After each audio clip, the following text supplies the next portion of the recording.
আমরা এখন চিম্বুকে উঠতেছি। এখন আমরা গতবারও 10 জন আসলাম, রাফি ভাই, অর্ণব ভাই সবাই মিলে। তখন 20 টাকার টিকিট নিয়ে ঢুকতে হয়েছে। আর এখানে একটা সরকারি অনুমোদন দেখাইছে আমাদের মিশু ভাই, বিনা টিকিটে ঢুকছি, একদম ফ্রি। তাও ঢুকতাম না, সবাই বলতেছে কয়েকটা ছবি তুলবে, না হলে আমাদের দেরি হয়ে যাচ্ছে। আমরা খুব শিগগিরই চলে যাইতাম। এখন জাস্ট 5টা মিনিট থাকবো উপরে, কয়েকটা ছবি তুলে চলে যাব। কিন্তু উপরের ভিডিওটা মারাত্মক, এই সিজনে মানতে হবে। আর সবাই তো আসতে পারবে না, আর যারা বিয়ে করবে তাদের কথা তো বাদ দিলাম।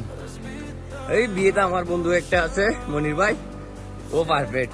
আর আমার বন্ধুর কতগুলো আছে, ওরা বিয়ে করে যে কিপটা হয়েছে, মনে করো লাইফ ইস পথ হয়ে গেছে ওদের।